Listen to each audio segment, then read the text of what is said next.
పాత్రికేయ సోదరులకు, మీడియా మిత్రులకు అందరికీ నమస్కారం. Good morning. సాంప్రదాయని, సుప్పిని, శుద్ధపూసని. ఈ కథ విన్నప్పుడు నాకు బాగా అనిపించి ఈటీవీకి పంపించాను విన్ వాళ్ళకి. సో వాళ్ళందరికీ కూడా నచ్చి ఈ ప్రాజెక్ట్ నాకు అప్పచెప్పారు. సో ఈటీవీతో అనుబంధం అనేది నాకు ఇప్పుడు కాదు. ఆ కంపెనీలో నేను గడిచిన 25 సంవత్సరాల్లో 30 సంవత్సరాల్లో 5-6 సినిమాలు చేశాను. లాంగ్ రిలేషన్ ఇది. ఒక సినిమాతోనో లేదంటే ఒక ఈవెంట్తోనో పోయేది కాదు. ఎస్పెషల్లీ నా రిలేషన్ విత్ బాపినీడి గారు. నేను ఈరోజు మీ ముందు మళ్ళీ కనపడటానికి కారణమే ఆయన. సో నాకు మోర్ దాన్ వాస్తవంగా ఈ సందర్భంలో ఆ ఒక్క మీటింగ్ అనేది నా లైఫ్లో నేను ఎప్పటికీ నేను చనిపోయే వరకు కూడా మర్చిపోలేను. ఎందుకంటే ఆ నెక్స్ట్ మంత్ నాకు హోప్ లేదు. అంటే హోప్ లేదంటే హైదరాబాద్లో బతకాలంటే చాలా డబ్బులు కావాలి. అలాంటి పరిస్థితుల్లో సరే అక్కడి నుంచి నడపాలంటే బండి నడపాలంటే కష్టమైన పనే. ఊరు వెళ్ళిపోదాం అనుకున్న పరిస్థితి అది. ఎందుకో తెలియదు మైండ్లోకి ఆయన వచ్చారు. వచ్చినప్పుడు వెళ్ళి కలిశాను. నా దగ్గర 2 రీమేక్లు ఉన్నాయి. ఏమన్నా చేస్తారా అని అడగటానికని వెళ్ళాను అనమాట. ఆయన వాళ్ళు చూస్తారు అని సాయి గారిని, నితిన్ గారిని పిలిచి చెప్పారు, అది చూడండి అమ్మని. ఆ తర్వాత సరేనండి అనుకున్నాను. హోప్ అయిపోయింది. ఇంకా ప్యాకప్ ఇక్కడి నుంచి హైదరాబాద్ నుంచి అని అనుకున్నాను. అని బయటకు వస్తుంటే ఆయన పిలిచి, శివాజీ నువ్వు యాక్ట్ చేయొచ్చు కదమ్మా అని అన్నారు. సార్ నేను ఎప్పుడు చేయడం లేదు, ఇస్తే చేస్తా సార్. ఇస్తే చేస్తామని ఆయనే అన్నారు. ఖచ్చితంగా చేస్తానండి. సరే అమ్మా అన్నారు. బట్ అక్కడి నుంచి బయటకు వచ్చిన తర్వాత 1 అవర్కి బిగ్ బాస్ ఆఫర్ వచ్చింది. కానీ నేను ముందు అక్కడ మాట ఇచ్చాను కదా అని నేను వాళ్ళకేం చెప్పలేదు బిగ్ బాస్కి. కానీ వీళ్ళకి చెప్పాను. చెప్తే వీళ్ళు అప్పటికే 90s సారీ అక్కడ వచ్చిన తర్వాత ఎప్పటికో నాకు వీళ్ళు 90s పంపించారు. ఒక 1-2 మంత్స్ తర్వాత. సరే చేస్తానని చెప్పాను. చేస్తానని చెప్పిన తర్వాత బిగ్ బాస్ ఆఫర్ వచ్చింది. కానీ బిగ్ బాస్ ఆఫర్ వస్తే నేను మనోడు ఉన్నాడు కదా, తనకి చెప్పాను నేను ఇప్పుడు చేయలేను. 2 ఒకేసారి రఘు చెప్పాడు. 2 ఒకేసారి అయిపోతున్నాయి. రఘు అయినా ఒకసారి చెప్తాను నేనని బాపినెడ్డి గారికి, నితిన్ గారికి చెప్పాను. సాయి గారికి చెప్పలేదు. చెప్తే బాపినెడ్డి గారు అన్నారు వీళ్ళతోటి చేయలేదు, చేయమను, అది కూడా యాక్సెప్ట్ చేయమను, దాని పరిస్థితిని బట్టి చేద్దాం మనం అని చెప్పి కరెక్ట్గా 1 మంత్లో నా పార్ట్ పూర్తి చేసి పంపించారనమాట. అలా లైఫ్లో ఏ పాయింట్ ఎక్కడ మనకి అవకాశాన్ని ఇస్తుందో తెలియని సందర్భంలో లిటరల్గా, ఎందుకంటే ఏదన్నా నేను చెప్పేసే మనిషిని. సో నాకు ఆ పరిస్థితుల్లో నేను ఫ్యామిలీని రన్ చేసే పరిస్థితి కాదు. ఊళ్ళో ప్రాపర్టీలు ఉన్నాయి, కానీ ఆ పరిస్థితి కాని సందర్భంలో నాకు ఈటీవీ బాపినీడి గారు ఆ సంస్థ నాకు అవకాశం ఇచ్చి మళ్ళీ ఈరోజు మీ అందరి ముందు నిలబడటానికి కారణమైంది. అది ఎప్పటికీ మనం పోయే మన లాస్ట్ బ్రెత్ వరకు కూడా మనం మర్చిపోలేనటువంటి నేను ఒక సంఘటన అది. సో అలా వాళ్ళు నాకు సినిమా అప్పచెప్పారు. అదే ఈ సాంప్రదాయాన్ని, సుప్పిని, శుద్ధపూసని. సుధీర్ కొత్త అయినా కూడా కథ బాగా చెప్పాడు. ఖచ్చితంగా తీస్తా అనుకున్నా. బట్ నేనేంటంటే నేను ప్రతి ఒక్కటి దగ్గర నుంచి చూసుకోగలననే ధైర్యం నాకు. చిన్నపిల్లలు మనం గట్టిగా చెప్పి కూడా చేయించుకోవచ్చు. ఆ ధైర్యం ఉంది నాకు. అలాగే ఈ సినిమా నడిచింది. అలాగే కెమెరామెన్.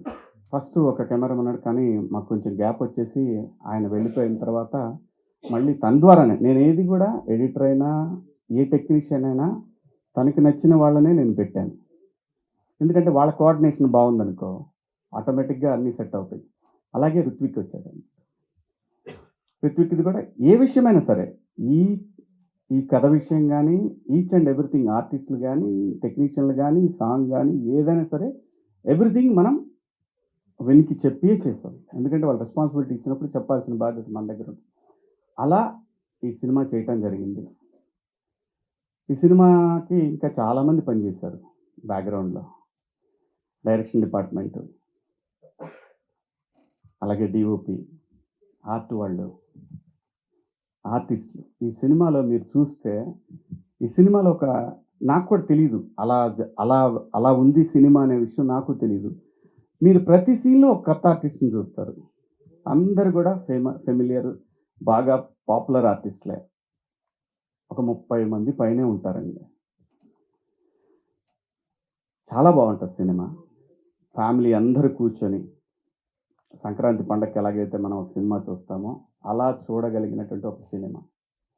ఈ సినిమాలో సాంగ్ గూడా సెకండ్ హాఫ్‌లో నాకేంటంటే నేనెప్పుడో ఒక 20 ఏళ్ల క్రితం ఈ 'పాయ' సాంగ్‌ని నేను వినటం జరిగింది. ఒక 20, 25 ఏళ్ల క్రితం విన్నాను. అది సయ్యద్ షాబుద్దీన్ గారని ఓల్డ్ సిటీలో ఉంటారాయన. స్టాండప్ కమెడియన్ ఆయన. ఆయనది ఈ సాంగ్ యాక్చువల్‌గా. ఆయన్ని పిలిచి వాళ్ళ దగ్గర రైట్స్ తీసుకొని, ఆ ట్యూన్ తీసుకున్నాం అన్నమాట. ట్యూన్ తీసుకొని లిరిక్స్ గూడా హిందీలో ఉన్నాయి. అది గూడా రిలీజ్ చేస్తాం. ఉర్దూ లిరిక్స్ ఆయనే రాశారు. అది గూడా రిలీజ్ చేస్తాము. అది గూడా కంపోజిషన్ అయిపోయింది. అది వేరే ఆయన చేశారు. సో, తర్వాత మనోడికి బోలేకి పిలిచి, బోలే హిందీది వర్కౌట్ అయ్యేట్టు కనపట్లేదు. ఇది నువ్వు తెలుగులో చేయగలవా అని చెప్పి పిలిస్తే మనోడు అసలు 2 డేస్‌లో బ్రహ్మాండంగా ఒక ఆర్డర్ సెట్ చేసి ఇచ్చాడు. ఇంకా ఆ తర్వాత చిన్నంగా అన్నీ డెవలప్ అయ్యి బ్రహ్మాండంగా చేశాడు. థ్యాంక్ యూ బోలే. లిరిక్ రైటర్ కూడా ఆయన పేరేంటి? తెలుగుకి మార్చిన ఆయన పేరు? మనోజ్ అని ఆయన చేశారు, రాశారు.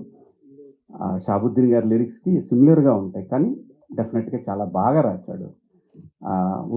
ఉర్దూది ఒక రకంగా ఉంటే, ఈ లిరిక్స్ ఇంకో రకంగా ఉంటాయి. అందరూ చాలా ఎవరిని ఏం అడిగినా సరే ప్రతి ఒక్కళ్ళు కూడా రైట్ ఫ్రమ్ డిఓపి. తను ఆల్బమ్స్ చేసేవాడు బాలీవుడ్‌లో. అలాగే ఇన్‌స్టిట్యూట్ నుంచి వచ్చాడు తను. జనరల్‌గా ఇన్‌స్టిట్యూట్ వాళ్ళంటేనే కొంచెం అంతా ఓ పద్ధతిగా సెటప్ ఉంటుంది. మనకేం అలవాటై ఉంటది. పెట్టు తీసేయి అని చెప్తాం. ఆ చిన్న వాళ్ళేంటంటే కుర్రాళ్ళు గదా! ఏందీయన అసలు పెట్టి తీసేయమంటాడేంటి? లైటింగ్ టైమ్ ఇయడానికి చిరంజీవి గారి సినిమానా ఇది? శివాజీ సినిమా అనేవాడిని నేను. అది అలాగే ఎడిటర్ మనోజ్ గారు గానివ్వండి, మా డైరెక్షన్ డిపార్ట్మెంట్ శివ, మావోడు విక్రమ్, అలాగే మా డిఓపి డిపార్ట్మెంట్‌లో చాలామంది ఉన్నారు. మాధవ, సమిత్, సాయి, అందరూ గూడా అంతా యంగ్‌స్టర్స్ నాలాగే. నాకన్నా ఎక్కువ కొంచెం చిన్నోళ్ళు. నాకు వాళ్ళకి పెద్ద డిఫరెన్స్ ఉండదు. ఇందాక లయ అంటుంది. నేను యంగే. లయ, మనం పోయే వరకు మనం యంగే. ఇది మాత్రం గుర్తుపెట్టుకో. అలాగే ఈ సినిమాలో రఘుబాబు గారున్నారు, పృథ్వీ గారున్నారు, అలీ గారు, చమ్మక్ చంద్ర, ధనరాజ్, అలాగే నా తమ్ముడు మీ ముందే ఉన్నాడు, ప్రిన్స్. నిజంగా చెప్తున్నాను, చాలా బెస్ట్ యాక్టర్ ప్రిన్స్. చాలా డిఫరెంట్ షేడ్స్ ఉన్నాయి తనలో. ఈ సినిమా ద్వారా మీరు ఇంకొక రకమైన ప్రిన్స్‌ని చూస్తారు. అద్భుతంగా చేశాడు. మంచి ఆర్టిస్ట్. ఇలా చెప్పుకుంటూ పోతే చాలామంది ఉన్నారు. చమ్మక్ చంద్ర ఉన్నాడు, రాకెట్ రాఘవ, చిత్రం సీను, ఇమ్మాన్యుయల్, మొత్తం మీకు 45 సీన్లు ఎన్నో ఉంటే 45 మంది ఆర్టిస్టులు కనపడతారు మీకు.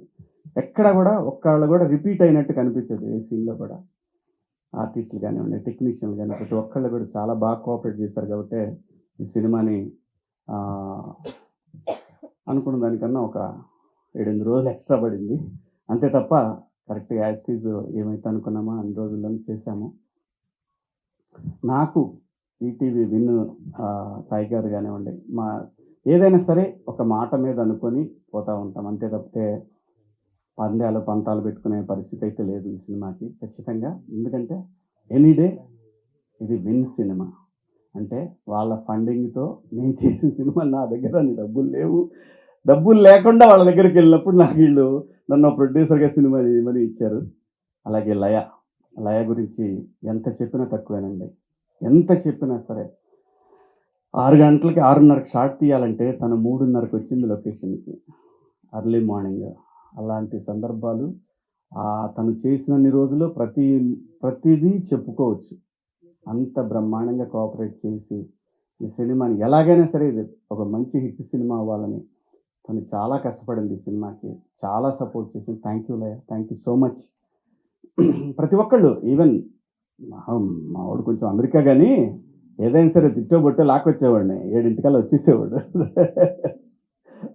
అందరూ, అందరూ జిత్తు డాన్స్ మాస్టర్ జిత్తు మన బండ్ల గణేష్ గారితోటి ఎరగదీసే మూమెంట్స్ అన్నీ కూడా ఈ సందర్భంగా గణేష్ అన్న నాకు తెలిసి ఎవరు అడిగినా చేసేవాడు కాదు.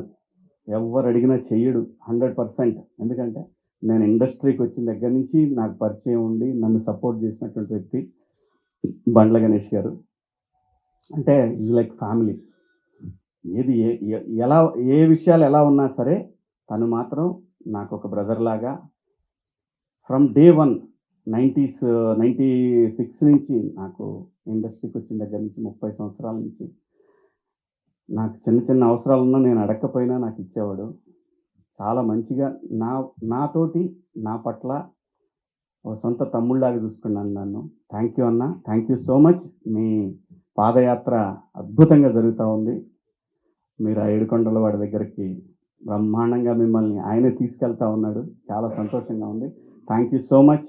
మీరు ఈ సినిమాలో ఈ సినిమాకి హెల్ప్ అయ్యి ఒక సాంగ్ చేశారు. థ్యాంక్స్ అన్న. అలాగే ఈ సినిమాకి ఆర్ఆర్ రంజిన్ రాజ్ మలయాళీ అండి. మీకు గుర్తుంటే కోటబొమ్మాళి అనే ఒక సినిమా చేశారు ఆయన. 4 months చేశాడండి ఈ సినిమా రీ రికార్డింగ్. 4 months పట్టింది. అంత బాగా చేశాడు సినిమా రీ రికార్డింగ్. తను యాక్చువల్గా ఈ ఫంక్షన్కి రాలేదు. ఇది సడన్గా అనుకున్న ఫంక్షన్. డెఫినెట్గా వస్తాడు. నెక్స్ట్ ఈవెంట్కి తను ఖచ్చితంగా వస్తాడు. కొన్ని సీన్స్లో మీకు ఖచ్చితంగా అసలు ఆ సీన్ని అలా అలా అలా అలా లేపేసిన సందర్భాలు కూడా మీకు కనిపిస్తూ ఉంటాయి. చాలా బ్రహ్మాండంగా చేశాడు. ఇంకా ఎవరిని మర్చిపోయాను? ఇంకెవరున్నారు? ఏడు తొందరగా పెద్దోడు అయిపోదాం అనుకుంటున్నాడు వీడు. నేను వద్దంట. ఎందుకంటే ఇది ముద్దుగా ఉంటాడు. ఇలా ఉండి చేస్తేనే చాలా సినిమాలు చేస్తాడు. మంచి ఆర్టిస్ట్ అండి. తెలుగు సినిమాలో one of the God gifted acting. దీనికి దేవుడు దీనికి నటుడిగా బతుకమని పంపించాడు ఇక్కడికి. తొందరగా నటుడిగా ఎదగాలనుకున్నాడు. వద్దురా నువ్వు కొద్దిగా ఓపిక పడదామని చెబుతున్నాను నేను మా వాడికి. మంచి ఆర్టిస్ట్ అండి. ఎప్పుడు ఫోన్ చేసినా సరే వాళ్ళ అమ్మ నాన్న కూడా బ్రహ్మాండంగా కోఆపరేట్ చేసి ఎగ్జామ్స్ ఉన్నా కూడా అని అనలేను, కానీ ఎగ్జామ్స్ అప్పుడు వాడు ఎగ్జామ్ అయిపోయిన తర్వాత మాత్రం గట్టిగా లాక్కొని వచ్చేసేవాడిని. చాలా బాగా ఇది చాలా సంవత్సరాల పాటు సినిమాలు చేయాలనే కోరిక నాకు. Thank you so much. Thank you Roshan. Thank you.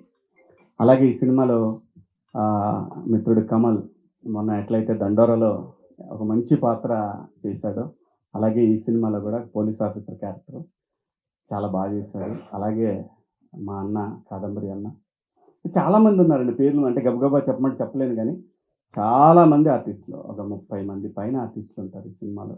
ప్రతి ఒక్కళ్ళు కూడా ఎవ్వరు కూడా నన్ను డేట్ చెప్తే ఇచ్చారు. అలాగే మేము చేసిన లొకేషన్లు కానీ ఒక పోర్ట్లో చేసామండి. పోర్ట్లో కొండవీడు, అక్కడ ఫారెస్ట్ టీం కానివ్వండి, వాళ్ళు కానివ్వండి, అందరూ ప్రతి ఒక్కళ్ళు కూడా చాలా హెల్ప్ చేసి, అలాగే అరకు పాడేరు పోలీసులు కానివ్వండి, అరకులో చేసామండి ఒక 5 రోజులు. చాలా చాలా చాలా చాలా చాలా కష్టపడ్డాం. ఒక మంచి ప్రోడక్ట్ అయితే మీరు రేపు 12వ తారీఖు విన్లో చూస్తారు. దయచేసి విన్ ఎట్లయితే మనకి 90లో ఒక కిక్ స్టార్ట్ అయిందో అలాగే ఈ సినిమాకి నెక్స్ట్ లెవెల్కి వెళ్తుందని ఆశిస్తున్నాను. నేను వెళ్ళాలి కూడా. ఎందుకంటే విన్ అనే ఒక ప్లాట్ఫామ్ ఉంటే, ప్యూర్ తెలుగు ప్లాట్ఫామ్ ఇది ఉంటే ఖచ్చితంగా చాలామంది కొత్త డైరెక్టర్లకి, చాలామంది ఆర్టిస్టులకి ఇది ఒక పెద్ద బూస్ట్. సో మీరందరూ కూడా రేపు 12వ తారీఖు తర్వాత డెఫినెట్గా ఎవరన్నా చేసుకొని వాళ్ళు సబ్స్క్రైబ్ చేసుకొని వాళ్ళు ఉంటే ఇండియా, అమెరికా, ఆస్ట్రేలియా, బయట దేశాల్లో ఉన్న ప్రతి ఒక్కళ్ళకి కూడా ఇది అవైలబుల్లో ఉంది. Win app. Please subscribe. ఒక మంచి కంటెంట్ రేపు 12వ తారీఖు మీ ముందుకు రాబోతుంది. Thank you so much. ఇన్నాళ్ళు సపోర్ట్ చేసిన ప్రతి ఒక్కళ్ళకి కూడా థ్యాంక్ యూ. అలాగే గత సినిమాలను ఎలాగైతే దండోరాని హిట్ చేసిన మీ అందరికి కూడా థ్యాంక్స్. ఈ సినిమాని కూడా సూపర్ డూపర్ హిట్ చేస్తారని ఆశిస్తూ సెలవు తీసుకుంటున్నాను. మీడియా మిత్రులకు థ్యాంక్ యూ. అలాగే మా వంశీశేఖర్, ఇంకా మేము ప్రతిసారి చెప్పుకునేది ఏముండదు. మేము ఉన్నామంటే ఖచ్చితంగా మా వెనకాల వంశీశేఖర్ ఉంటారు. మీడియా మిత్రులు మీ అందరికి కూడా పేరు పేరున థ్యాంక్స్. వేణు వెంకట గారు అందరికి కూడా thank you so much. Thank you అండి. థ్యాంక్ యూ అండి. Thank you so much Shivaji గారు.